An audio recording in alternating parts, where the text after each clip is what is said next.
Okay, Assalamu alaikum wa rahmatullahi wa barakatuh. I am just, we are now live online, so I'm starting the workshop, and this workshop about writing the wasiyah, the bequest or Islamic will or last wishes. It has also many other names. The wasiyah in Islam is so important, and we all need to write our wasiyah, our bequest or last wishes or Islamic will. And why we have to write them and document them? It is sunnah. The Prophet ﷺ recommended, and the hadith said that. I'm going to post and show you the hadith.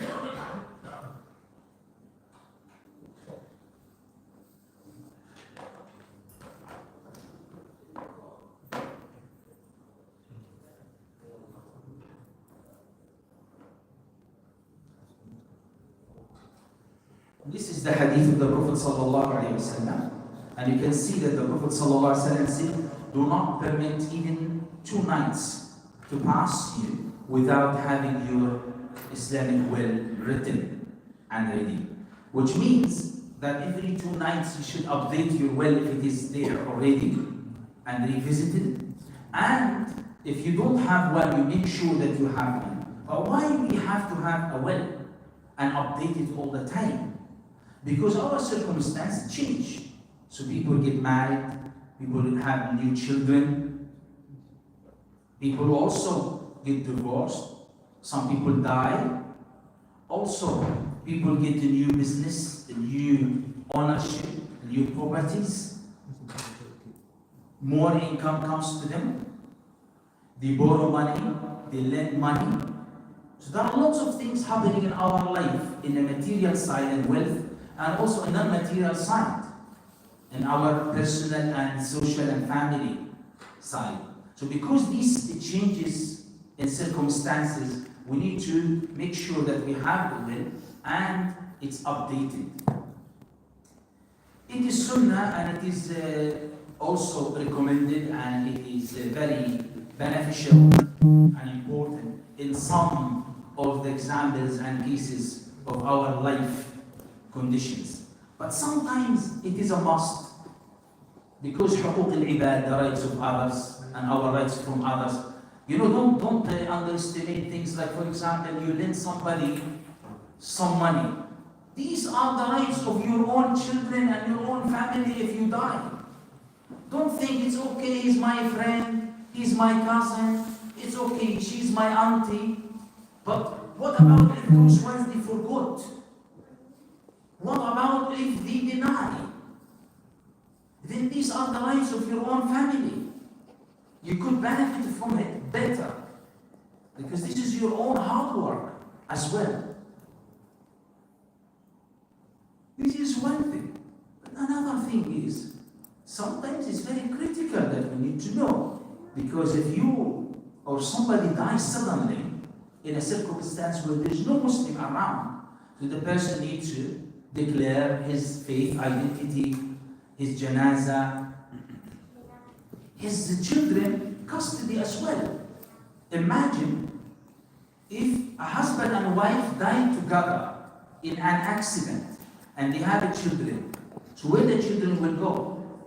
Do you know that there are thousands of children in Europe and UK? They are under the care of the states, the governments, due to different reasons. One of them, that parents, they don't have will.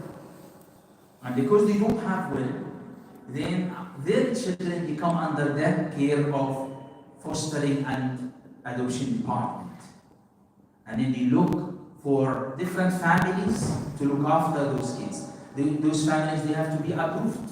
This is another topic, that fostering and adopted parents, and this is another actually workshop to talk about. But at this moment, we have a huge number of children, and I know the exact number from the minorities. And I received an email from the fostering and adopting department asking me to encourage the community to to register as fostering parents and adoptive parents. Because so many children from our backgrounds, they don't have parents. And hundreds of them are in the waiting list. Now come back to this. One of the reasons why those children are in that situation, because their parents died suddenly without Islamic will.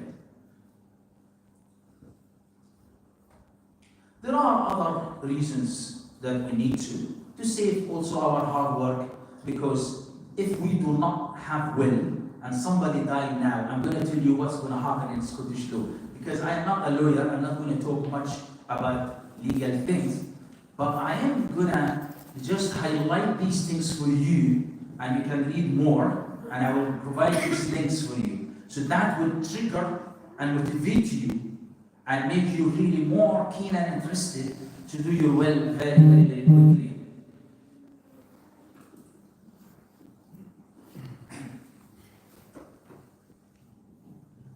So let me go to that link.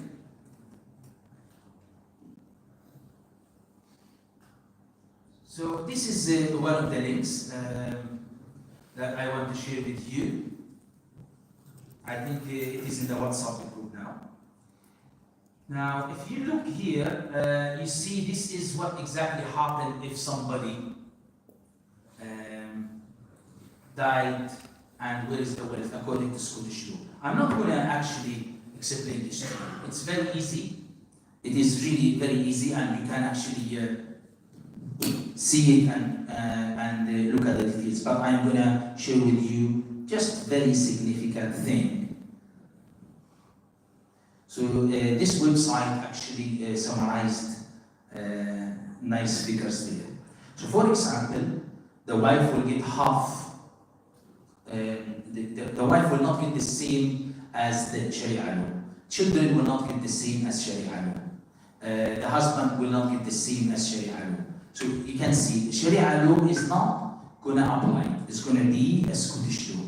So one of the things you can see here, the husband or wife, they will be entitled up to the 473,000, which means if your house, this is for the house, if your house is more than that, then there will be remaining money that your wife or your husband will not have access to it.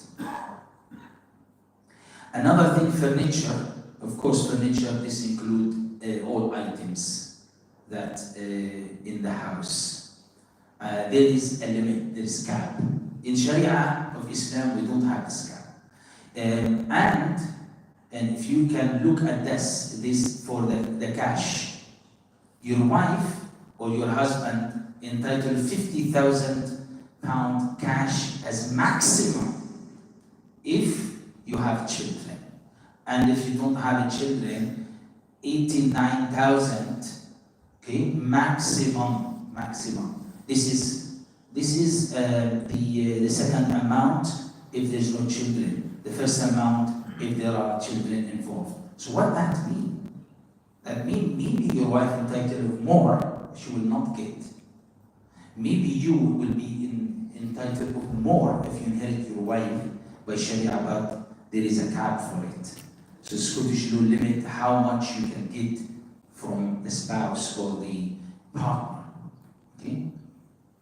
Same thing about other things also involved here, and I will leave it about children and how much they get. I want you to read this in your own time, because this is not actually our main objectives. Our main objectives is you to write your will. Yeah, but it's good for you to know that Scottish law has also inheritance rules and distributions, and it's different from the Sharia. And if the person died without will, then that is the law that will be enforced.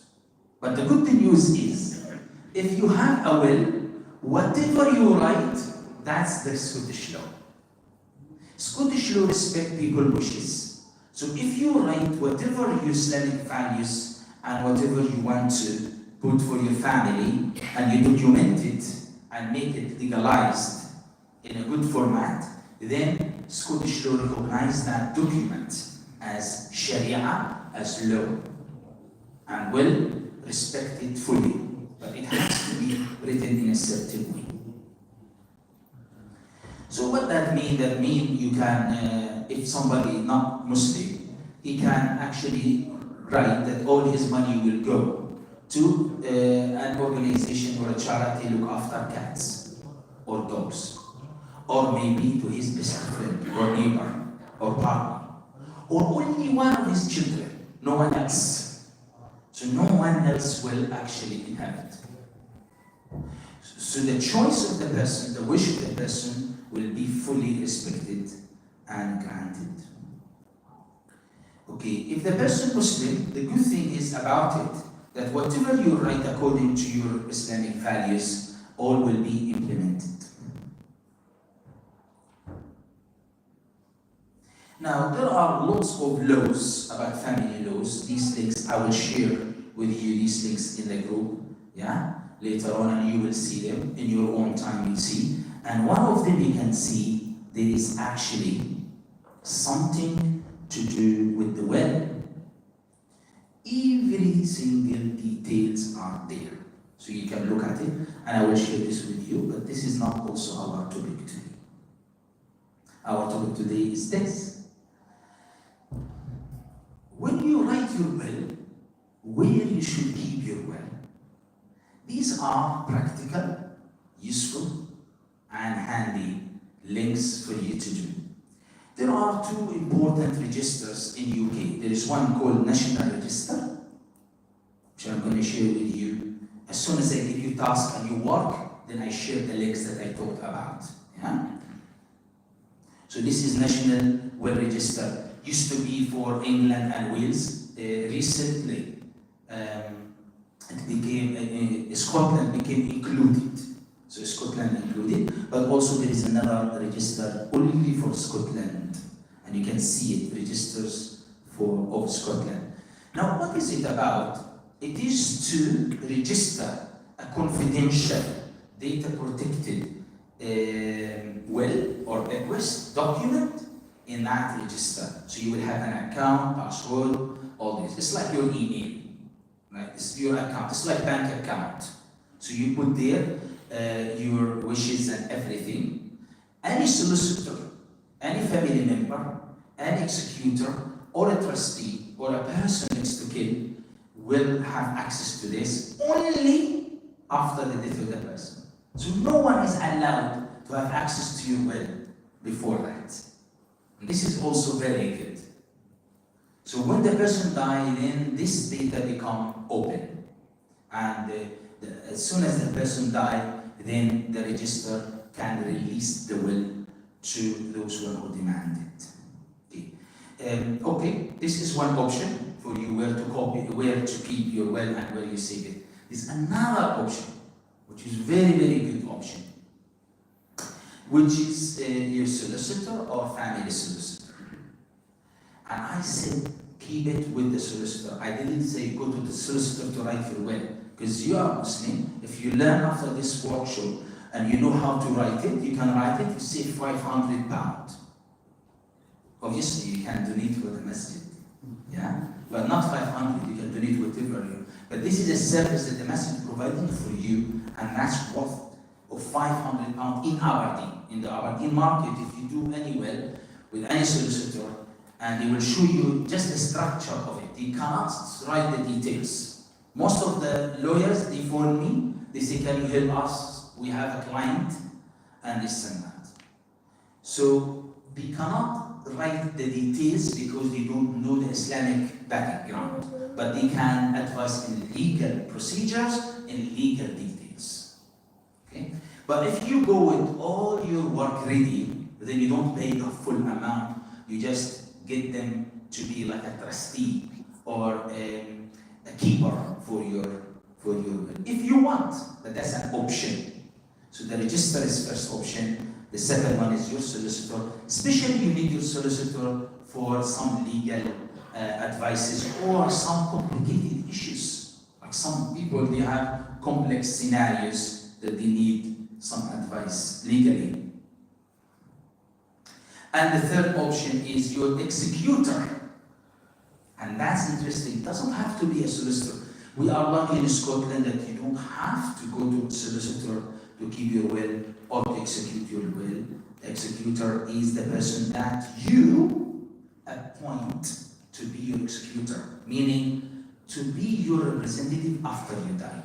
As soon as you die, you will have automatic legal power, and in the Sharia will have power to execute your will, to implement it word by word, line by line. We assuming that you are going to ask for everything halal 100%. If you say, please cut me to 10 pieces and put me in a box, throw me in the river, we didn't mean that. We meant that if your will 100% according to Sharia, then he has power by Sharia or she to implement it. And by law, automatically, he become on your behalf. He can go access your accounts, for example, your properties, the deeds, and he can sign documents. He can actually sell the house. He can distribute it between your own children, etc. So it's a very important, trusted person to you. Okay.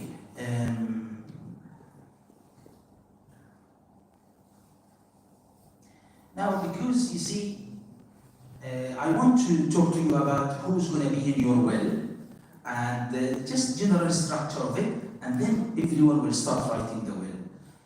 So, who's going to be in the will? Yourself. You have to identify yourself. So your full name, not like shortcut name, not initials, not this, not the middle name missing, because you know half of Pakistan, Mr. Khan and Mr. Chaudhary, etc. You understand what I mean? So there is no surname. So you need to have your full name. You need to also have your ID, your passport number, your date of birth, your address, so you identify yourself properly. You know, you see brothers in Nigeria, they have 5, 6 names. Some they have actually 10 names. So which name that you are identifying yourself? So the name in passport, the name in your date of birth, the birth certificate, your date of birth has to be there, your address, permanent address. So all these capture data, they call it identification. So you are the owner of the will. You are the owner of the will. Second person is the executor. That's the most important person that you want to execute your will and to actually act on your behalf. And this person can be, and this is, listen to me carefully, and it is important to be independent. It is important to be independent. That a person not directly benefiting from your will. However, it is allowed by law and also by Sharia of Islam to have one of the inheritors, the beneficiaries, to be your executor. Why? Because the trust you have on this person. So even if this person maybe will have half or third or whatever, maybe your oldest son, because he's muttaqi and you know that. Maybe you choose the youngest one. Maybe you choose your daughter. Maybe you choose your wife. Yeah? Maybe you choose your uncle who is not actually inheriting or inheriting very little if he is. Or your dad. So now, this is a bit tricky because it's all because your choice and you have the power to choose, and second thing, your trust. And you have to carefully choose this person, and your choice will determine so many things after. So this person doesn't have capacity, but you trust this person, but this person doesn't have capacity to do it. So you have to be careful. Maybe the health, maybe the age, maybe this person actually doesn't have the ability. Maybe this person will forget, will have all these things that might happen. So you have to be very careful to choose the person. Okay, good. Second thing, after the executor, who can be next to kin or one of the beneficiary or independent person or actually can be a solicitor. We mentioned that before, yeah. Can be a solicitor. It can be an organization. Yeah. Fatwa council, masjid, etc. Yeah? Can be a body. You can choose. And I advise you, if you choose a solicitor or an organization, do not choose the name of a person. For example, Imam of Al-Hikmah Mosque. Do not choose Imam Ibrahim, because this person might be not existing, doesn't exist in the time of the executions of your will. So the title and the position always exist. Same thing for solicitors. You write the solicitor firm. So if the solicitor not there anymore, the firm will actually implement your will. Okay? So this is very important. Now let's go to somebody called a trustee in your will. Who is that trustee that you have to appoint? That is the keeper of the will. The trustee is the keeper. So the executor is somebody has power to implement it, but the trustee is only the person who keep it until you die, and then when you die, just this person present it. It can be a person, it can be an organization, it can be a solicitor, again, same thing. Yeah? Solicitor can be executor, can be keeper, because there's no conflict of interest here. They just give their fees. Now we go to the two witnesses who will witness your signatures. These are so important to the extent that we have to see you signing the will. Or of course, there is evidence electronically. If you do it electronically nowadays, everything will become digitalized.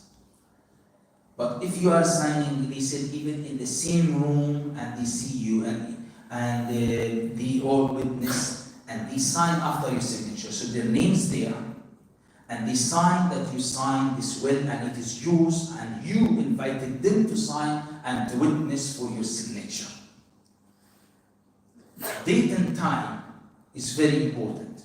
In this one, even the time, you say like this date and this time, 5 o'clock p.m. or a.m. Yeah? It's very, very, very important. These two witnesses, they do not have to read your will. Be careful.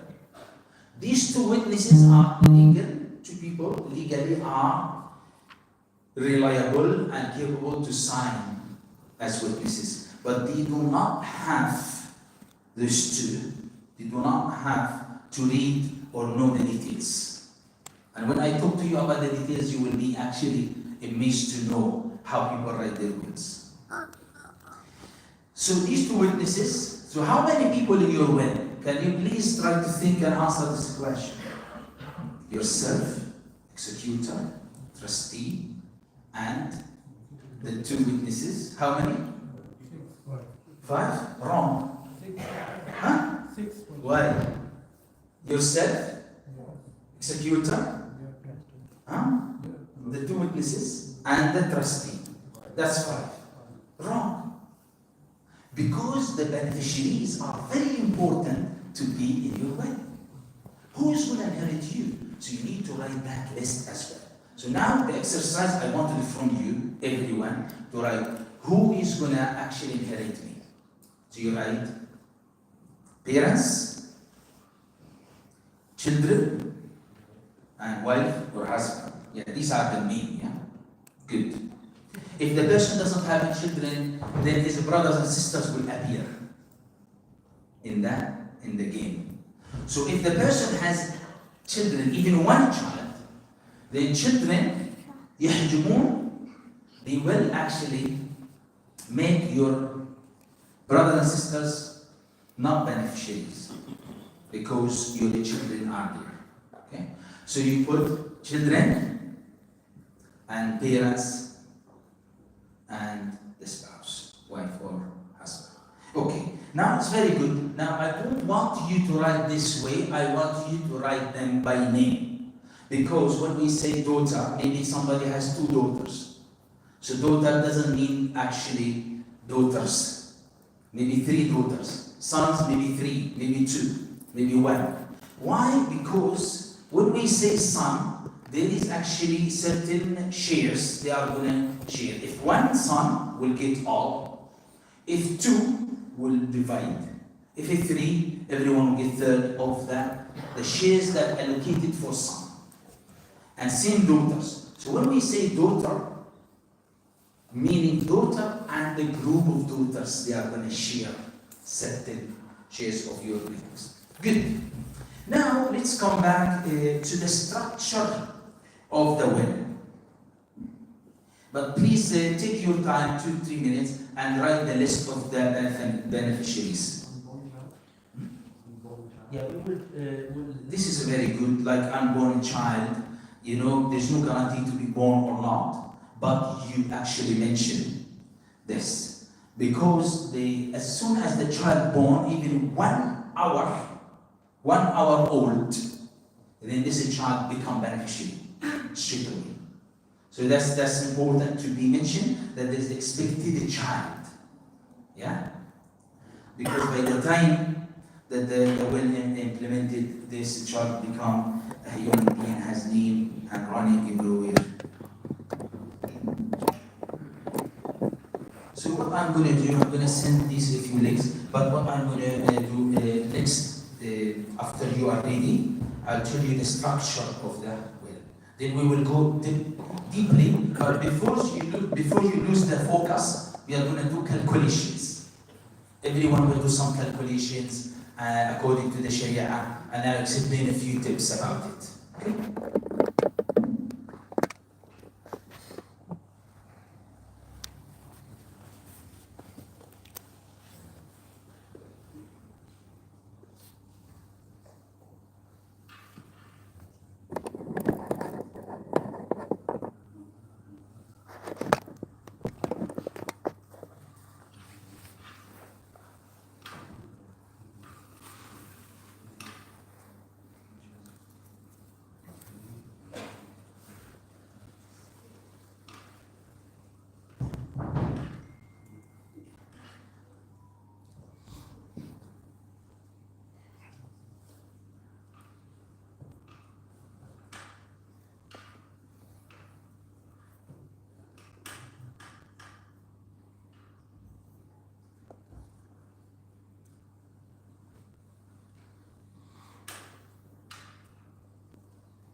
Please can you look into this link, I Will Solicitors. This is a very famous, reliable, well-known group in England. I'm not marketing for their business, but I want you to download their app.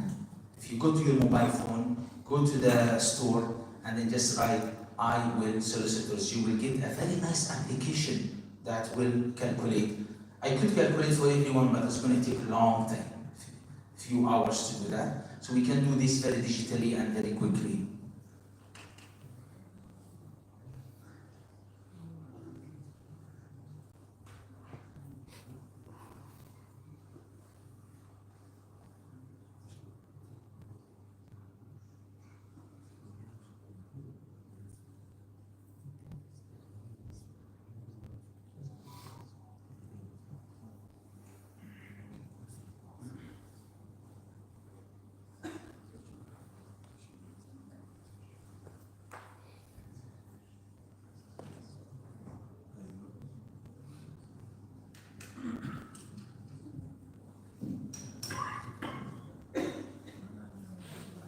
It is a very nice application. I used it for some time until I found something much better.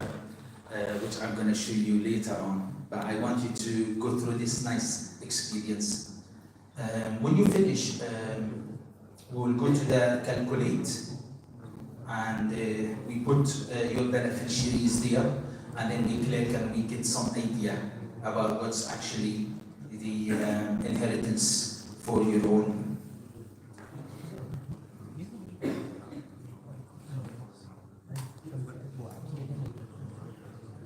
So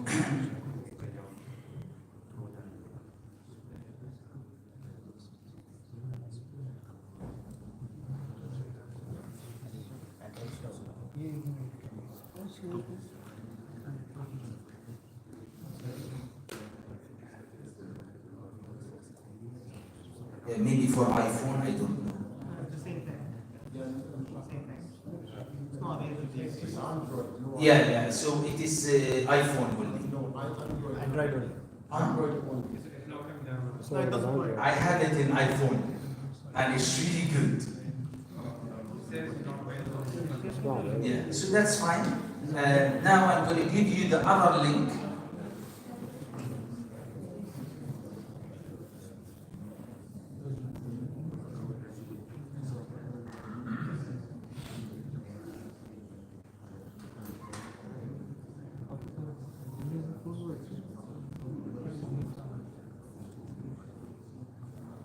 This link is very, very powerful.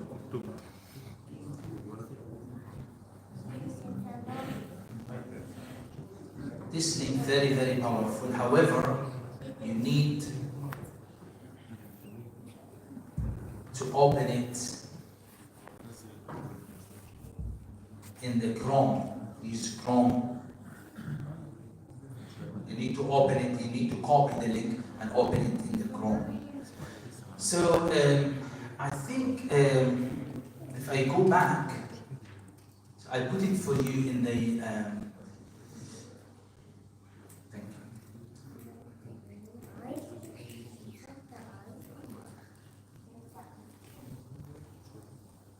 I will do some kind of tips now very quickly for you, and then we can work out things. First of all,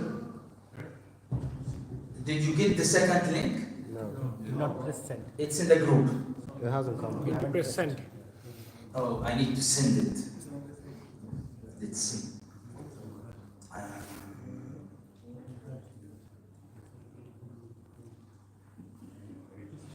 It's sent. Yes. As I told you, this link, it does work if you copy it and put it in the Chrome. So if you go to Google, It's a different group. You sent it to the wrong. did I? Okay. Let's see. Yes. This is me and my wife. That's good. Alhamdulillah, at least she feel happy. I remembered her even by this way. Okay, now somebody entered the group, so he missed the link. Subhanallah. Okay, so this is a very, very powerful one. So I think I'll spend some time talking to you about it. First of all, please do not use it yet. I'll explain it. If you look at this link, you will go through the beneficiaries, the qualifications of each one. For example, if you see husband, 1, you write 1, okay, in the box. Wife, 1, I hope so, okay? I'm not going to say anything. And son, you say, for example, 1 or 0. Daughters, maybe 5, yeah? Or 0. Grandsons, granddaughters, father, mother, grandfather, grandmother. So these are the list of people around you. So you will say how many of them, okay, will be remain. Now these nice notes there, if you read them, you will learn a lot. But I don't want to really spend time because, as I told you, I am trying to control the time. By the end of this workshop, you have your will there. So, for example, it has to be married, and your marriage has to be registered. You know, many people married in halal way, but not registered officially. So it has to be registered marriage. So this is important.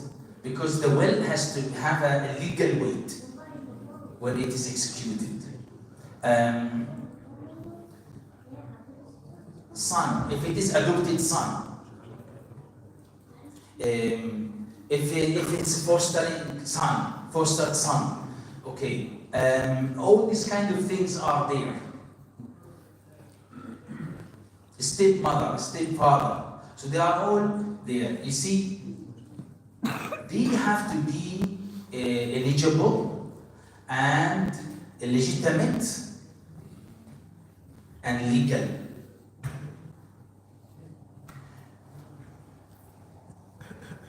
So what that means, I'll explain one thing. For example, somebody got a child, an orphan, and fostering this orphan or adopted this orphan by law and all this. As I told you, this is a completely different topic. And in Islam it's very clear what's the difference between adoption and fostering. Fostering is more Islamic than adopting. However, adopting can be also Islamic. I'm going to give you, brothers there, if you focus with me, for example, fostering in Scottish law or in UK law, to bring a child and look after the child. And the government give you money for looking after this child. Okay? Lots of money actually. They are looking for parents who can do that. And you look after this child, the child will stay, have the same birth name and parents' birth name, still there recognized. And this child is not your child, but you are looking after the child. You are a carer, kind of. Yeah? This is good. This child doesn't inherit you. This child doesn't inherit you. You don't inherit this child. If the child has wealth and die, you don't inherit the child because you looked after the child.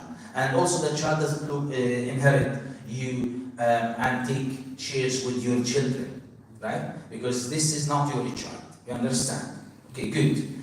And also you got this child, one of your children can marry this child because it's not actually a mahram. This is a child you are caring for and you're looking after, but it's not your own son. Okay? There are so many things. Hijab.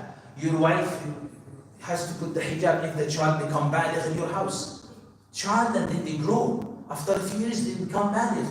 Then, and if a daughter for a man, there is now restrictions. Adoption is when the child become your child legally by law. And you can change the name, you can change, government give you no money to look after this child, but because the child itself is a great gift, become your own. So because the ownership, the relationship, the connection, you are not allowed to marry this child when they grow up, and the child will inherit you by law and has share in Scottish law. We talked about Scottish law if you don't have will, all these kind of things. In Islam, fostering and adoption actually is the same because both are not your children. Yeah? And ادعوهم لآبائهم, the Quran said you have to call them to their parents. You cannot actually give the child your name or your family name and all these kind of things. However, there is something that can help to ease the situation because there are many children who need this kind of care. The mother can breastfeed the child, so she become a nursing mother. So that will ease the situation in terms of hijab, in terms of many other things, yeah? And now they become mahram. But if the mother is not having the capacity, of course some ladies even they take some medicine so they can produce milk, they can do the breastfeeding, then they become nursing mother because it has to be few times and full feeding. It's not just little milk, okay? Now, if the mother cannot do this, then the auntie can do. So the mother become like auntie in nursing auntie, but actually adopted mother. You understand? So this will ease the situation, become mahram with the daughters, with the sons, with others in the family and all this. So this will release all the complications. But still, for inheritance, it's not like your child. So what you do? Anybody from the list here that you see that they are saying that they are not eligible for inheritance, still you can give them in your will. and it's halal, and by Sharia is approved, but it has to be as a gift, not as a right of inheritance. And you have power in Islam to write in your will up to 1/3 to whoever you want. As a charity, you can say up to 1/3 to the masjid as sadaqah. Sadaqah jariyah. After I die, I want the masjid to take up to 1/3 of my money and my wealth in so and so account. Yeah? You can actually gift an orphan, you can gift a neighbor, you can gift a friend. It's not part of the beneficiary list at all. You can gift a child, you can gift a person, you can gift those ones that what we call them close to your heart, but they are not beneficiaries. Like an orphan that you adopted or an orphan that you fostered, and there's somebody that you have been sponsored even for a long time. And you feel, you are obliged to continue. Also, if you have a certain project, ongoing charity project, and you have a share there, and you are always sponsoring these projects, and then if you die, your children might actually stop doing that.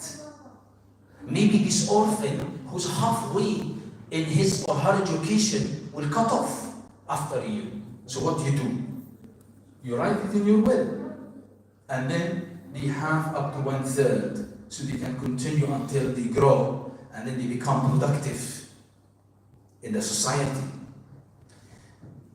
Abdullah ibn Umar radiallahu anhu, he used to give parcels of food to people, and he used to go to the poor people's houses before Fajr prayer in the dark time and put it there. So they wake up for Fajr, they open the door, they found that parcel of food. And after some time, because they don't know who is doing this, and it's a secret in going charity and sadaqah, is doing it. It's a great deed. And he's actually relieving so many widows and orphans in the Medina. Subhanallah, when Ibn Umar died, they knew he's actually the one who did all this kind of support for them, because the parcel stopped coming. The moment that he died, next day, no parcels. Of course, there is no like bank account and saving and all this process that we have, and the advanced kind of process and technology we have now that we can actually do these things. But at that time, you have physically to do things. Now let's go back to the structure of the will. Then let's enjoy calculating, because now you understood so many things. Now you have power of 1/3 after you die. But remember, you have full power of all your wealth when you are alive. Here you go. You can solve so many problems before you die. But people don't feel giving away things. I love my wife, but I don't love to give her everything before I die, you see? Same, I love my husband, but I don't want to give him everything before I die. I don't want to make myself, in need of anyone. But then some people, they work it smartly. They said, no, I am going to distribute all my wealth in my life, but I want to make the date of executions when I die. So how is that? They actually do will like this, and they said, okay, this is for my son, this is for my daughter, this is for my wife, this is for this is for, and then the day I can use this properties, I have full power and authority on it until I die. When I die, they become automatically owners of these. This is not will exactly, it is like buy and sell. So you can sell them all these and say the day of receiving is the day that the person dies. Some people, they do this. Some people, they do something else, which is gift. They say, I want to gift my son, my daughter, and there are two schools of thoughts in this, but many, they say you do it exactly as you do with the bequest. What's the difference is? The difference is that everything under your eyes and monitoring and control. So even the beneficiaries, they start to use and look after these things. For example, your properties, your land, you say, okay, my son, look after this farm. My daughter, look after this property. Take its rent, but you have to manage it, look after it, maintain it, and all that. So even in your life, they are taking their positions and their own bequest. and they lead it, and they grow it, and develop it, and all this. So if the person dies, everything is there. And you don't need to do much, really. Why? Because everything is in the right position, right place, according to Sharia. And you do it in your life, and then you involve the family and beneficiaries and all this in early stage. But the school of thoughts that I follow is that you do the same rules of inheritance, you do it for the kids. Some they said you do it, you can do it equally and etc. Or you can give some more than some, etc. Now I'm going to tell you something. The rules of inheritance. Why these rules in this way? Why these rules in this way? Because when you put calculations and you get all these percentages, I don't want you to be puzzled. Why this? Why my wife only taking this? Why my father taking this? So you have to understand how the Sharia works. We don't know all the wisdom behind these rules in the Sharia. However, there are things you can see in the inheritance rules. Like for example, the younger ones usually take more percentages, more shares, bigger shares than the older ones. Why? Because they will live more, most likely. And they have more needs. You know, so they are like the younger generations usually in the rules of inheritance of Islam, they take more than. So you see that your children taking more shares than your parents. Yeah, or grandparents. That's one. Second thing, you see, for example,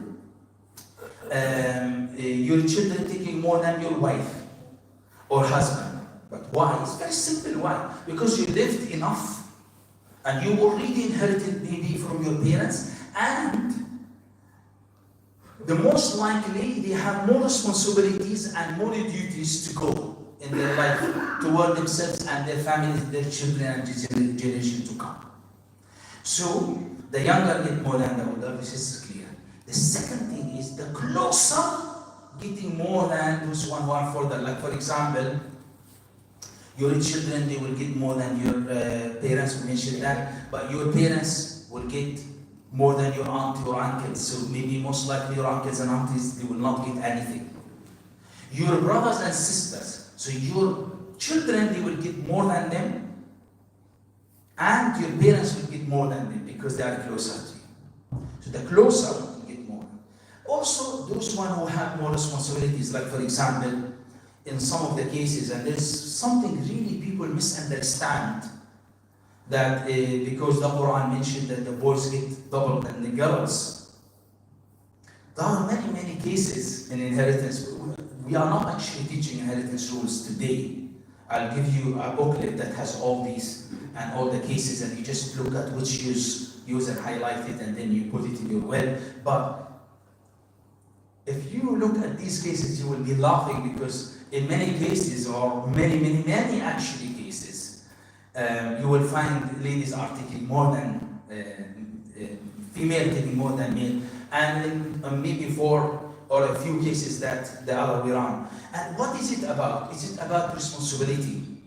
If the man is the one who actually will pay for the mahar, and he is the one who is actually obliged to look after his wife, and he is the one obliged to look after his parents, and he's obliged by Islam to look after his children and sister before she could marry if she's under his care, if parents died.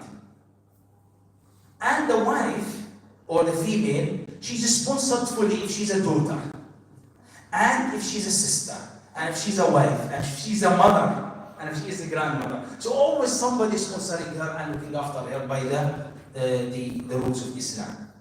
So what we learn from this, that the responsibility, when there is more responsibility, Islam gives more share.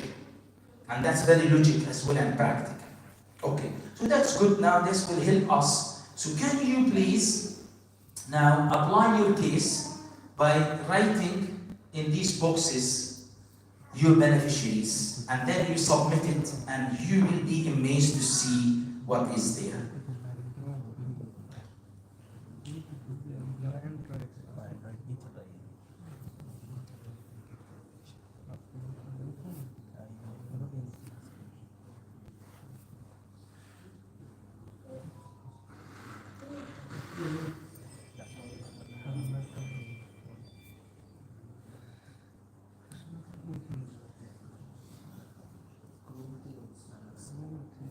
That's it.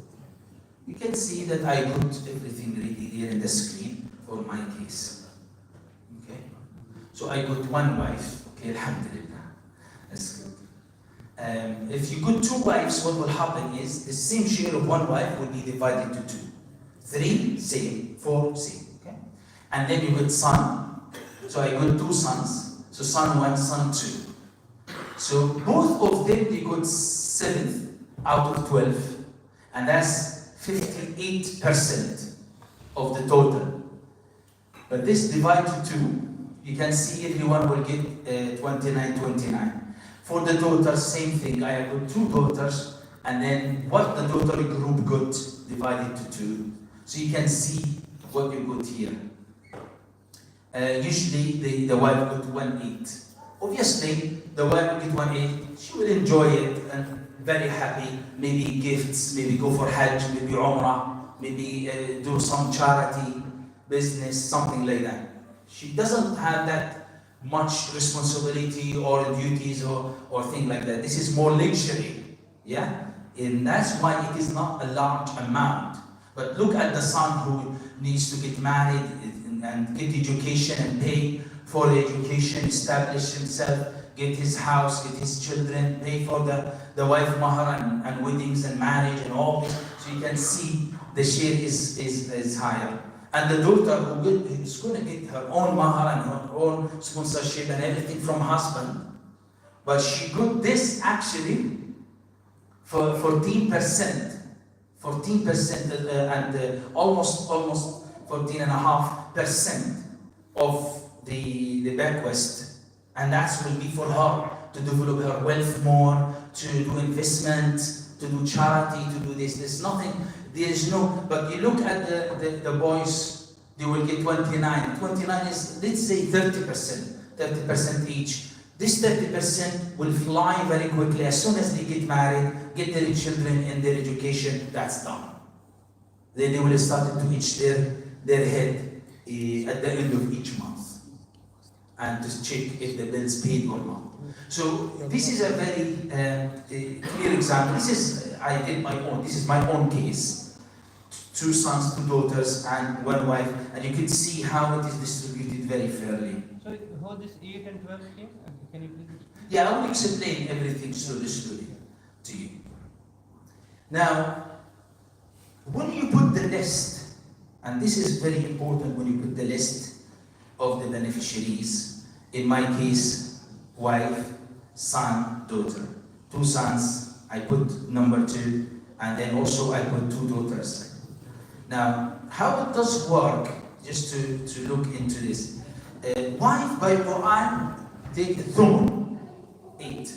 So this is a very clear cut. So the wife get the thumb. Okay? The wife got the thumb, clear cut. Now, the sons and daughters, the son will get double of the daughter, yeah?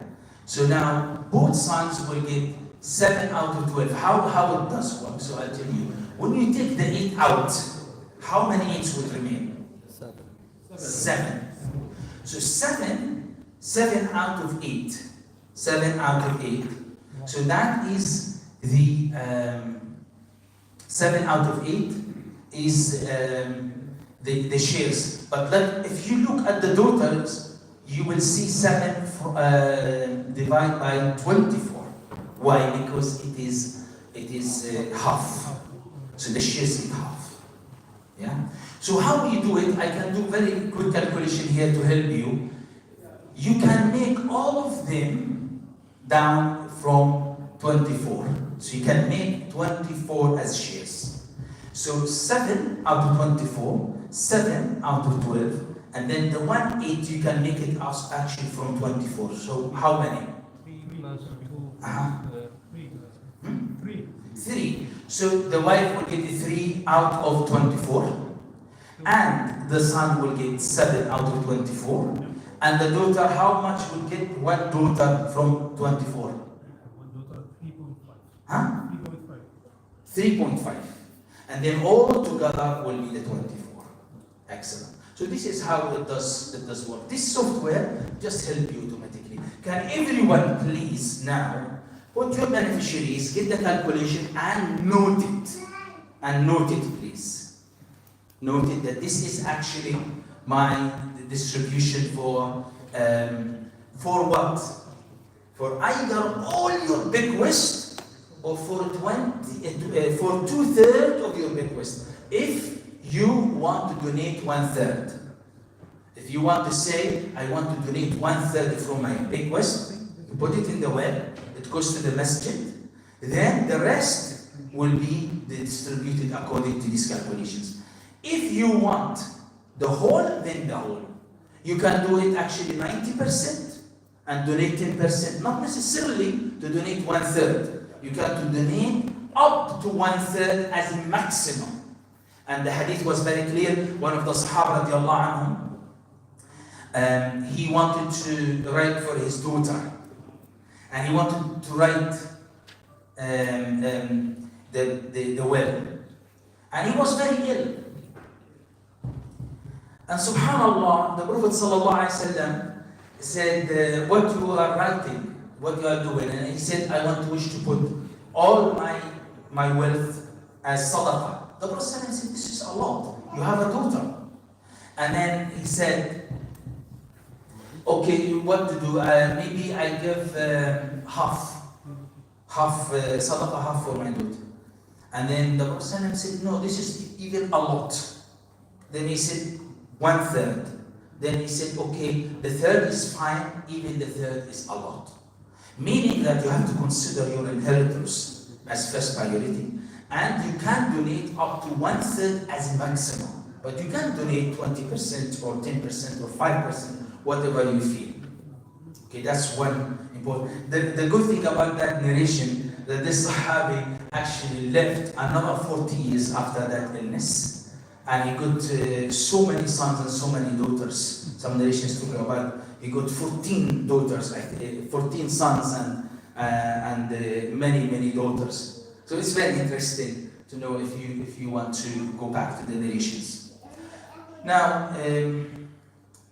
I want you to do the calculations, and I'll give you time to do this and share this with me. But before that, I want to share with you the structure of the will.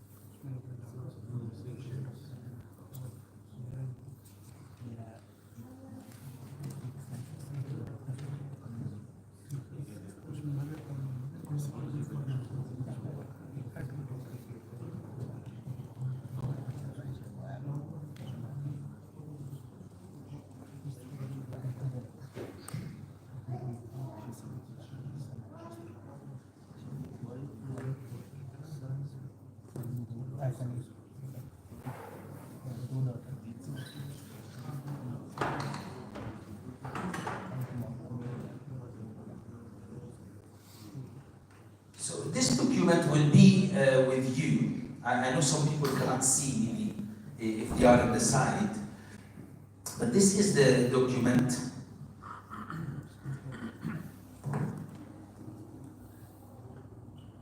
So if you look at the document, you will see that it is very clearly Islamic will, the bequest.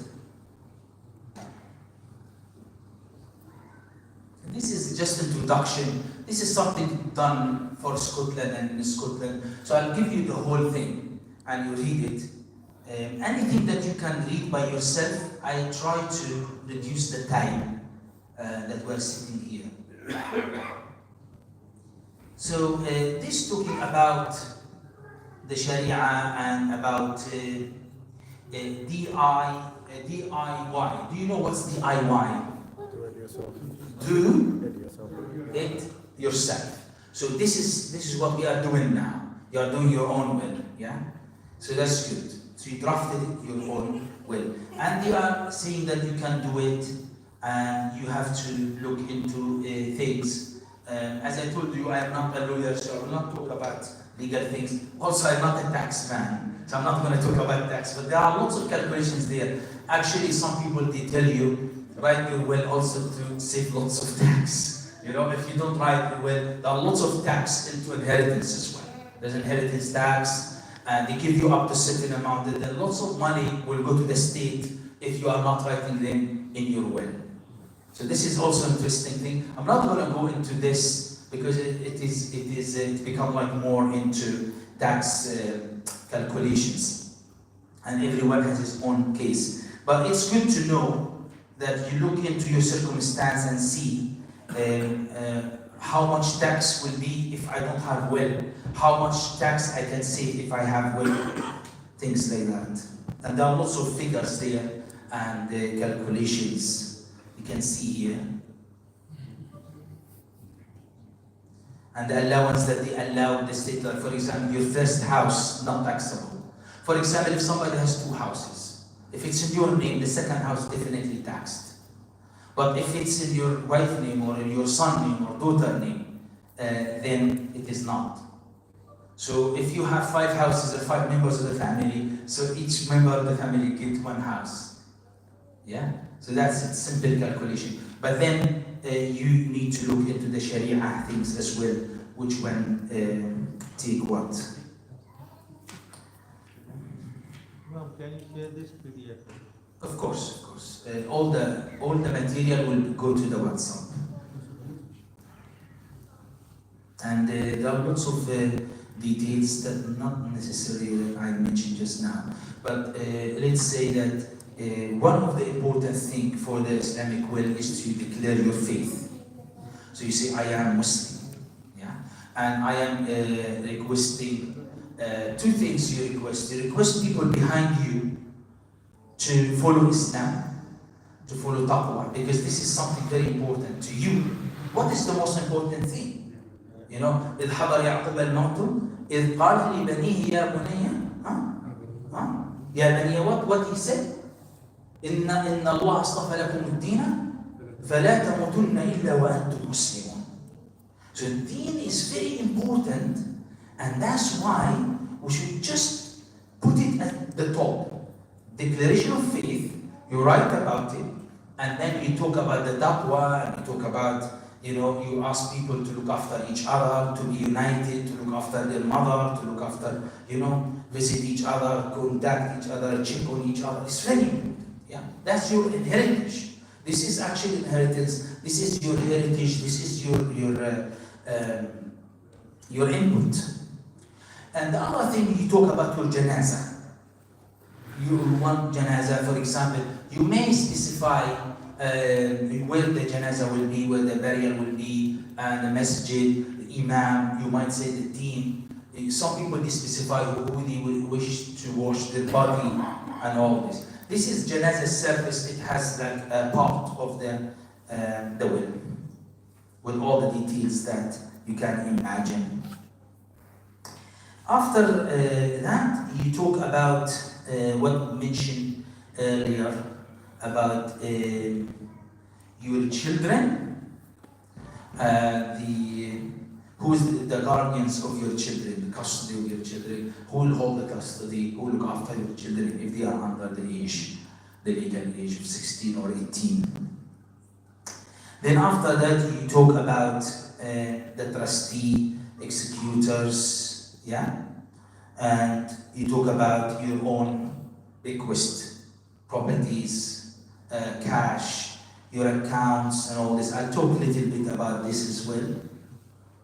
And then who is the beneficiaries? And then the witnesses who will witness your signature. And then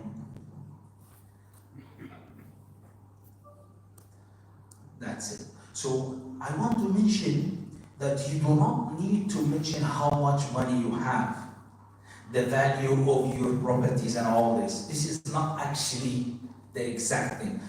There will be market value at that time. So they will be valued by the market. So you just say my piece of land in Aberdeen, Shire, let's say in Inverurie, yeah? My farm in Glasgow, yeah? My little shop in Union Street. the number, the address, that's it, simple. You don't go into the details of value because the values goes up and down, otherwise this need to be updated. Yeah, there's no need for that. Second thing, your bank accounts, you say for example, TSB or let's say the Bank of Scotland or Santander, yeah, you say I have account in that bank. You can put the name of the bank and the bank account number and the sort code, but you don't put the PIN number here. You understand what I mean? You don't need to say how much money you have in that account. So just declare where is the wealth is, rather than what is it and the value of it. Because this is the job of the executor and those one who are going to look into it. Say in one will, everything can be mentioned in one will, or for example, someone All has- in one document. Yeah. One single document, your wealth in UK. If you have wealth elsewhere, because you see the international law that, for example, somebody has wealth here and in Egypt, somebody has wealth here and in Pakistan. So all has to be in one will. Yeah? That's international law granted this, guaranteed this. However, some people, they might have one will here and one will there. Based on Scottish law, one here for your wealth here. And then your wealth there in Pakistan, another will, according to the Pakistani lawyers and law there. So this is also possible. That's fine. Okay, this is a very simple structure. So how many pages is this? 1, 2, 3 maximum. So look at this document, which is very suitable for Scotland. Very simple. Well, you put your name and the executor and the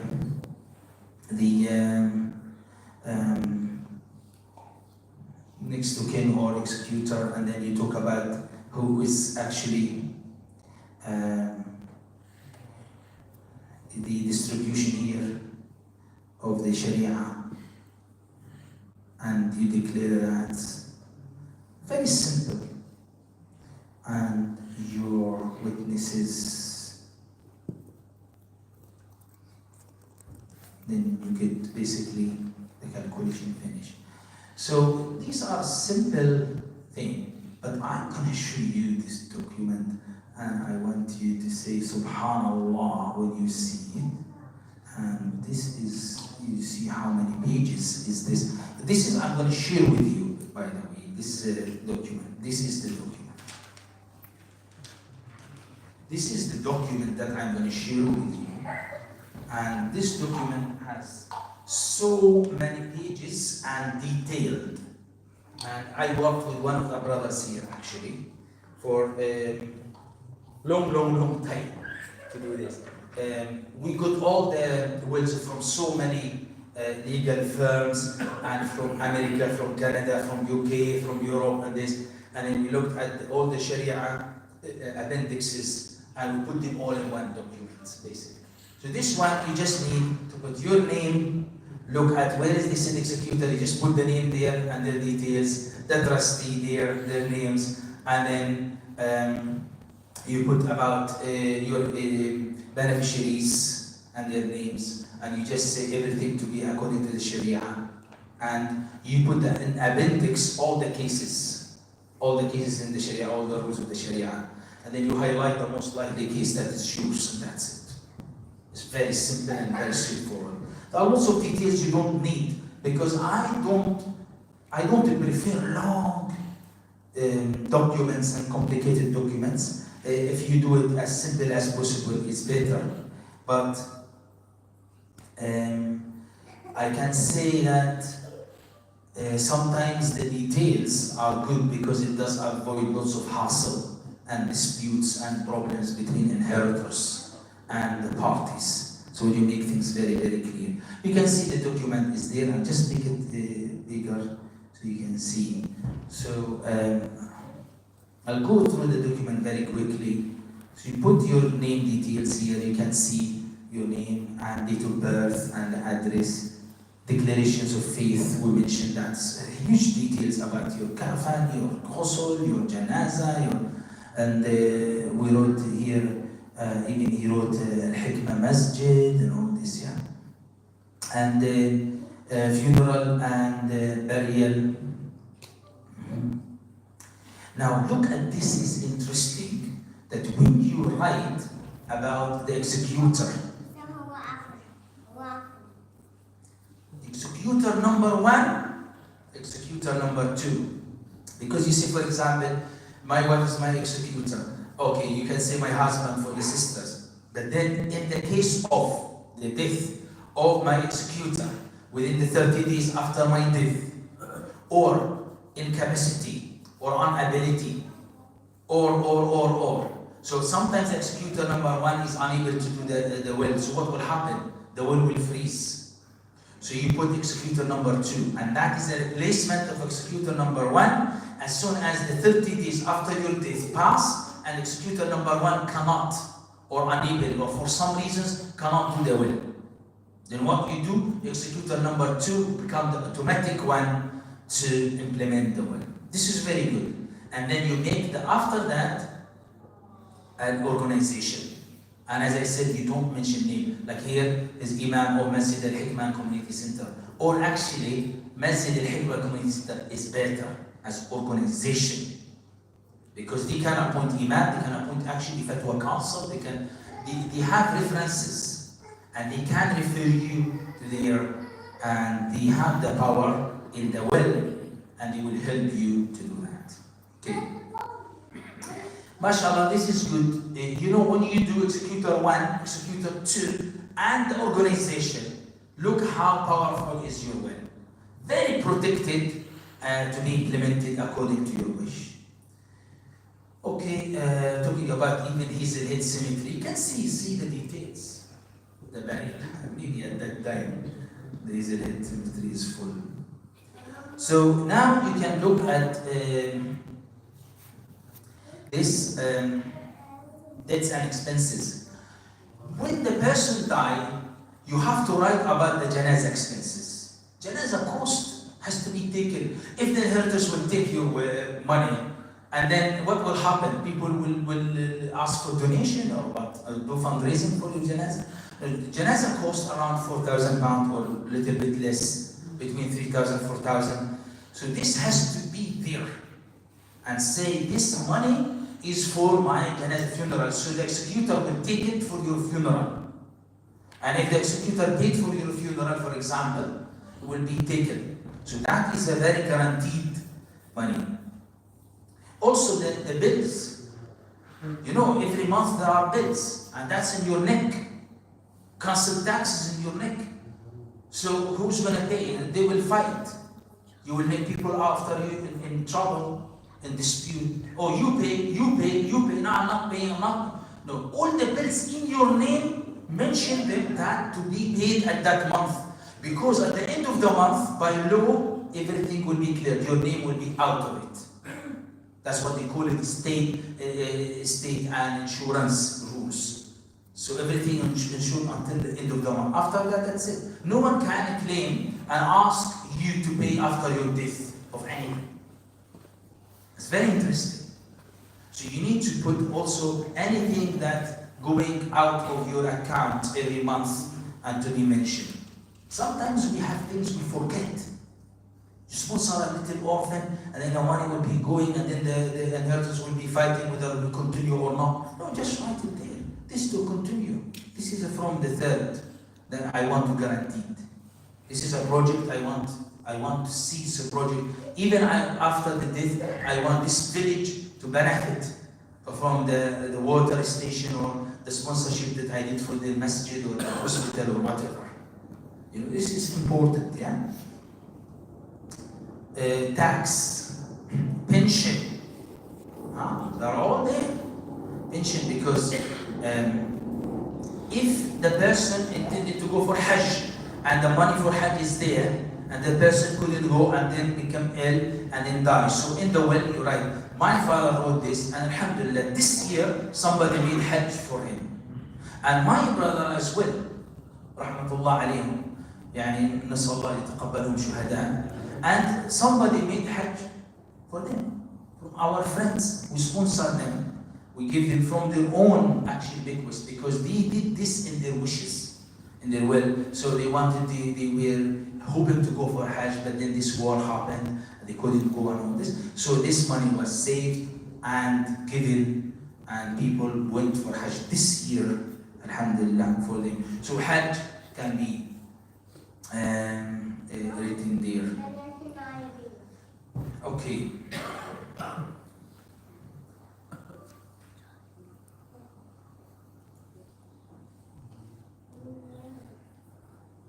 So now this is the list of beneficiaries. You write the list of beneficiaries. You write, your properties, jewelries for ladies, gold.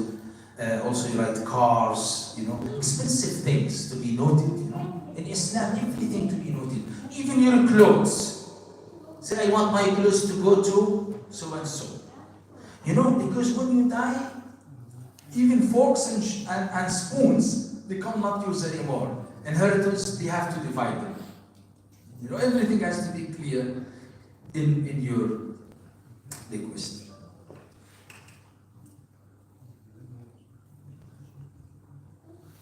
So bank details, as I told you, bank details and sub code, you don't put more than that, yeah? If you have pension, you have shares, all this.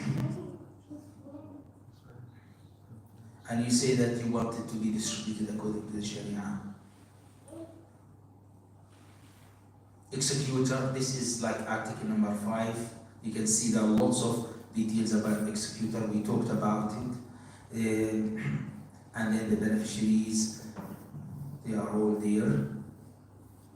I'll give you all this document as a gift. Then the witnesses here, witnesses for your signature, is very important. The witnesses details, as you can see, full name, occupation, address, witness, date, time, all this, yeah. Copies of the will, 2 copies. One is with you, and one with the executor. Or if you want to put it with your lawyer, it's up to you. We mentioned this before, where you are gonna, or in the register. Yeah. Now, this is the appendix that I want you to look at. That software we mentioned earlier and we calculated, yeah? This is actually how the software works. This is all the Sharia Islamic inheritance rules, and all the cases are there.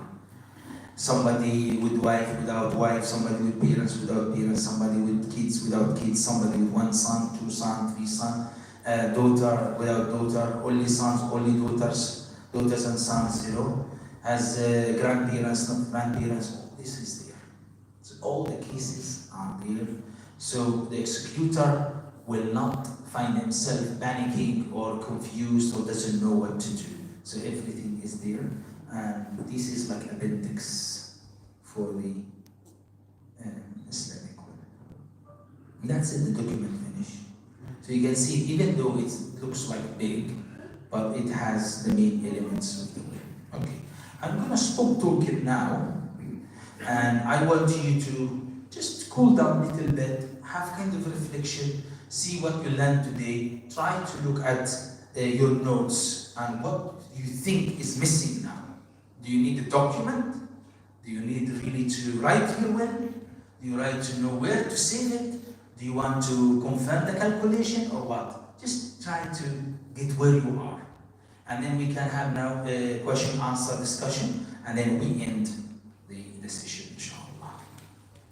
And I will be putting everything in the group. Inshallah, make sure you are in the group. And I will give you the simple document and the detailed one as well. There's the information about both parents passing away. Yeah. You mentioned about both parents passing away and kids taking responsibility. So if you go, it's there, yeah. If you don't have parents, then basically wife and children. No, I mean like if both parents pass away, then who's going to take responsibility of the kids?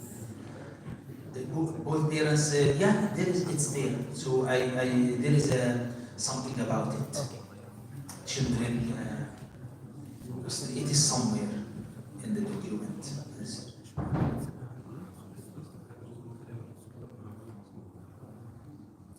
who's going to care for your children, it is there somewhere.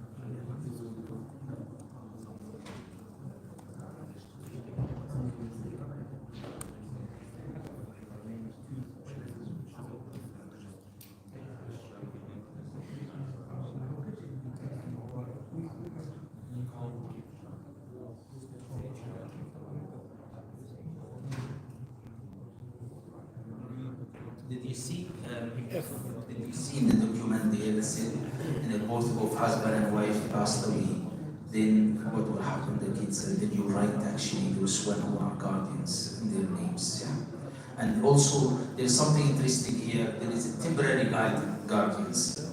For example, you want somebody to take care of them immediately, and then they transfer them to the permanent one later on if they are abroad, for example. Yeah?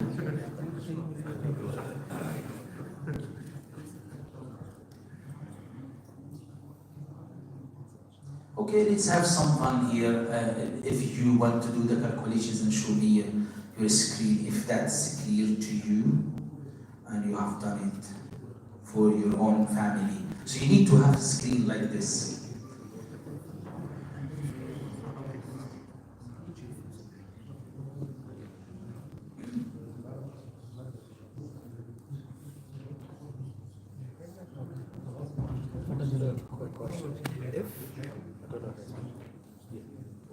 I'll come back. Just a quick question. If there's been an arrangement before you die, so for example... Okay, brothers, now it's questions and answers time, yeah? So for example, you mentioned that you could make certain arrangements before you die, so you're distributing your your wealth before you die. So an example is if you work for the NHS, there's something called in-service death you could get. So that money goes to specific individuals, but you can't specifically say it should go according to Islamic rights. Do you have to do anything before you die to make that money Islamic, or does the money just go to whoever it is supposed to get at the end of the day? So for example, if your wife is supposed to get 100% of that money, do you have to change it? But you can't change it because that's just the way it's supposed to be, according to that organization, if you get my drift. So that organization they give in the case of death? Yeah, in-service death or something like that. So that's fine. Give only the wife, only the husband, or the whole family? You have to be specific as to who it goes to, Yeah. but you can't say my father. So you can make it two intentions here. When either either you can make it the intention of, they call it like after death, like a relief, family relief. Sometimes they call it like this. Yeah. Obviously, life insurance is a different matter, which has a problem in the Sharia. Yeah, there are other insurance and there are lots of arguments in this. No one can insure life anyway. Yeah, but some organizations, if you don't want it, they don't give it to you, so you lose it. Yeah. And it's a big, large amount of money. So there is an argument how to use it. So you can use it as a gift or as a relief for the family, etc. Because after that, there are lots of things need to be settled. Yeah, and not all families are wealthy and they have wealth, and not all families actually they are well off. There are some families are struggling. Yeah. Okay, and so the best thing is you distribute it according to the Sharia. So you make it as part of the bequest. So you just do the same thing, same calculations you do for your bequest, this amount where it comes. So you don't need to bother NHS or the organizations that they do it, but you give the power of the executor. So you say the executor when they get this money, or my pension, for example, so that will be distributed according to the Sharia. In Muslim countries, the pension goes automatically according to Sharia. So there's no any problem. So when the person dies, the pension goes like the wife get 8, son get, daughter get, everyone get. You know what this happened, and when my father died, I've seen this very automatically went into my brothers and sisters, my siblings. Yeah, but because here is not, so you need to state it. You need to mention that. Thank you for the question. Yes, this question. Please make the mic close to your mouth so I can hear you. Assalamu alaikum. I've used this calculator. I don't think it's misleading because if a husband died, a wife and 4 daughters, it tells you that all the shares for each, but it doesn't mention the brother because the brother has to come into consideration. Because if that happened after, the brother will come and challenge this, Yes, that's a good point. Now, when you mention somebody has a wife, his wife, husband, so let's say that the husband died, has wife, and 4 daughters, daughters, no sons, okay. Whether actually the brother is going to get or not, so that's fine. So this calculation according to one school of thought, not many school of thought. So I agree with you that it can be, you can actually look into it. That's why I'm giving you this as a draft. But then I can look into this. I can calculate, because we learned this when we were very young. Even we used to get the board and the markers and do it in the masjid, and these cases. So if you give me your case, I don't need this software. I can calculate this for you and you can match it. We can match it and then we can talk. That's why I created this WhatsApp group, and I can do this for you, easy. Because the verses in the Quran very clear. It's like maths. There's nothing like confusing. Yes. The question is in the application, is the brother put his brothers in the calculation or only the wife and daughters? Yeah, but he needs to put that. He needs to put that he has brothers and sisters. I don't know. Did you I'm put? not sure, it's just a question. That's fine. Yeah, because the calculator still give you the shares, but it doesn't tell you have to consider your brother. No, they will not give you because you didn't mention them. That means they are dead. They are not agree. Because this, you have to highlight the survivors. You have to highlight the beneficiaries in the software. You have to say that my brothers, I have 2 brothers, 5 sisters, and 4 daughters, and 1 wife. So then they definitely will give them. No, it goes. Yes. I'm the witness. When you put the details there, you have no son. I test it. So it works. Then the brother and their children comes to them. It will. Okay, the brother. Yes, thank you very much. So can you try it now, please? We want, because it's very quick, it takes only a few seconds. Yes. We need to give sisters time to ask if they want to ask questions. Yes. So once you fill this all together and signed, will you register with the deed register? Yes, there are. You go to the website, you create an account for you, and then you upload it. So there is 2 registers, the Scotland one and the national one. Both are eligible there. You are eligible to. So if you've got a will here, and then if you die overseas, so Doesn't will the matter. system automatically picks up, or who will do you need to The executor. The executor, when you die, he will go and he will have the power to do that. Because when the person dies, the register released the will. Good question. So, the trustee can be the register, and can be the solicitor, and can be and any other executor. Where is the mic now? Just one question. Is it possible your older son to be your executor and the trust at the same time? Yes. Yes, it can be. If you, because you have the power to appoint people. You can make a sheikh, you can actually appoint your older son. This is the question here. Your older son can be executor and trustee at the same time. You have the power to do that. Your wife can be executor and trustee. Because obviously your wife will distribute it according to Sharia. You trust her, and also she will care for her children accordingly as well. So that's a very good, and she's next to kin as well. She has legal power. Yes. There is one. Yes. There's a question. There's a question from the sister side. Yes.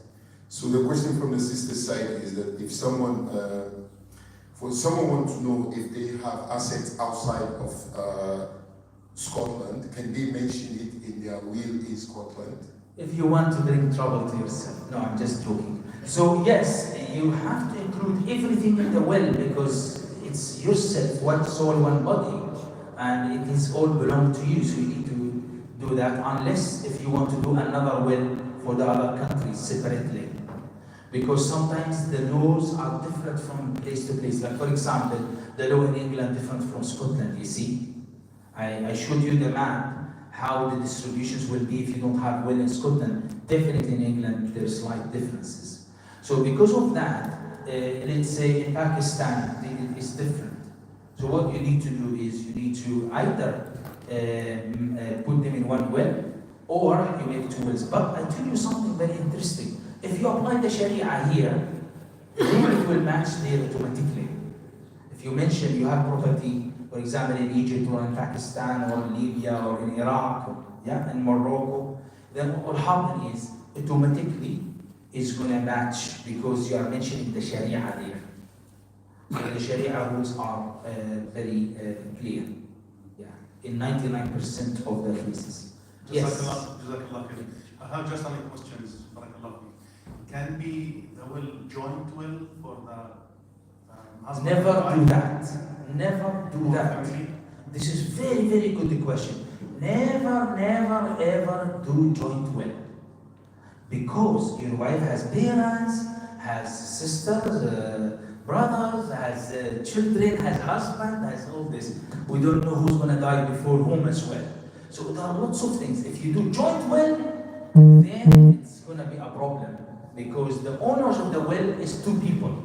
It should be one person. And the hadith is very clear. It's about the person.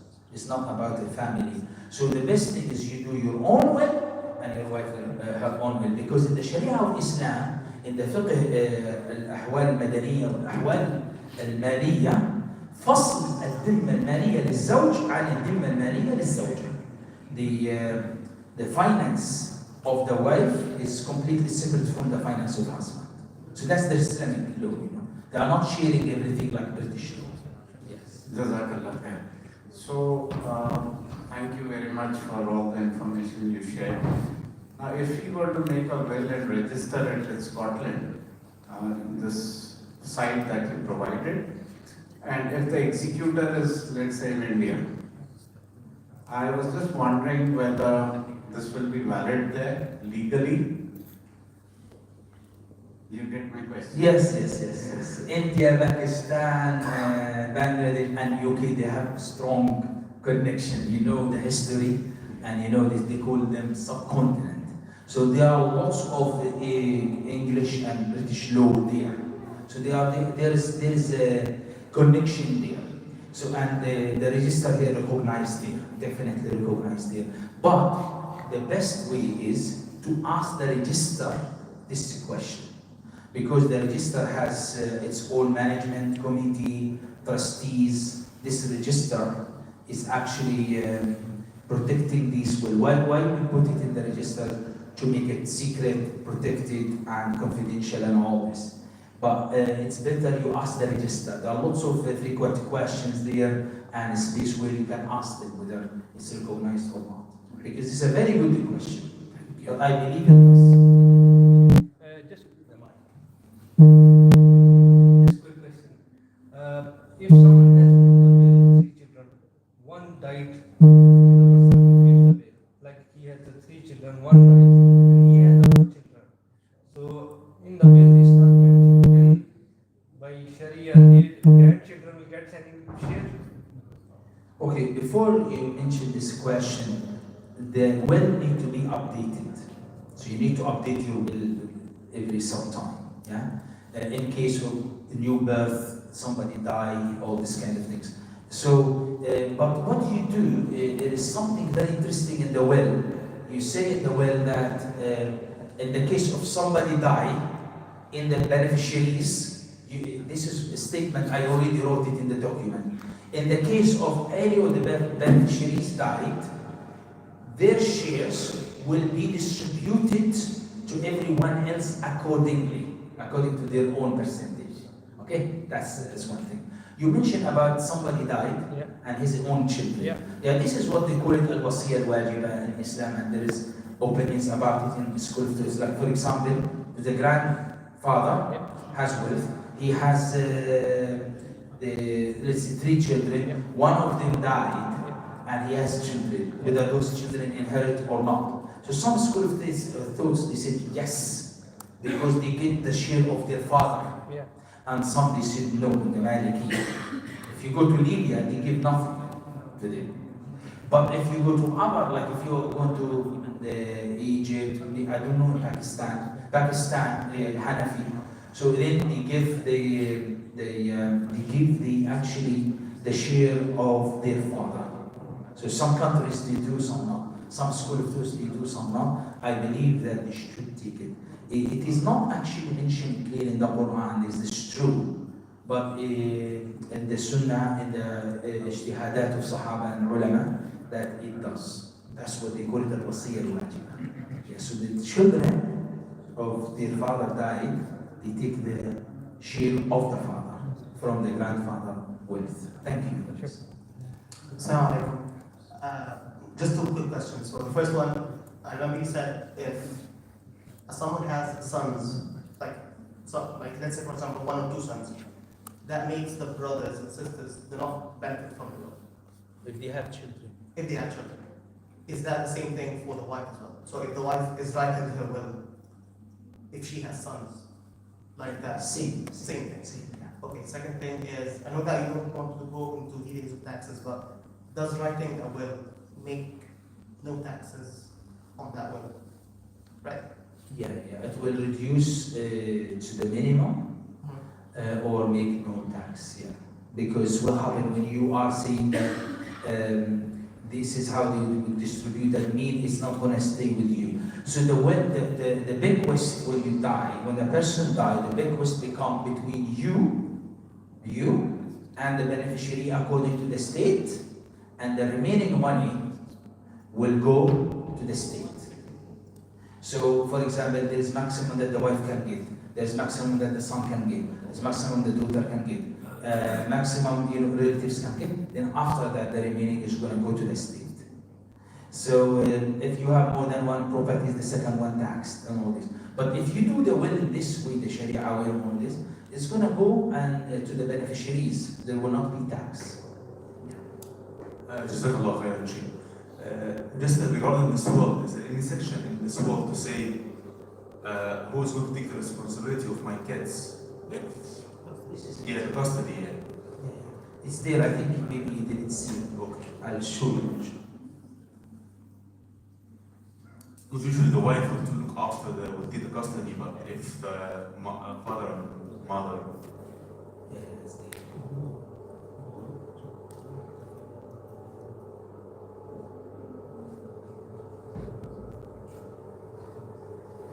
See it now in the project. Okay, I have another service. I think maybe people waiting somewhere in my office. It should be 8 o'clock. So I will close as soon as you finish your questions, if everyone is okay. And we have the WhatsApp group. Also, you have my contact details. I will send everything to the WhatsApp group. Please, this document is a very precious document. You know, it's worth £500. So I don't want you to just throw it everywhere or share it in social media. It become like you destroy the value of it. Please share it with only your family and the community members that you know, and you know that they wanted to do their own. But also I have to do the disclaimer as well, that still you have to seek advice, still you can talk to your family solicitor, etc. and check everything. But I try to cover like 99% of the matters, the general matters, structure, things like that. Inheritance rules, we just talked about it briefly. But if anyone needs specific help, like you bring your case, it will take around 15-20 minutes appointment. I calculate things for you and then I confirm what actually your draft said. I can help you to do the draft and then you can do the rest in terms of the uploading and keeping it and saving it. Yeah, inshallah. Jazakallah. May Allah bless you. Yeah. Just the witnesses. So did you see it there, Yash? It's there. So It's in here, sorry, you can see that in the case of the children things, it's in the guardian's name, and then there's temporary guardians. Maybe you would say, for example, Aberdeen Mosque or Alhikmah Mosque will appoint a guardian, temporary one from the community to look after my kids until this, and you can put the names, the exact name, or you can put the organization.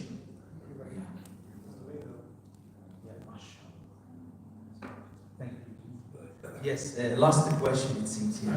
so the question is about the witnesses. Yes. When I'm updating the will, should they every time they update their signature?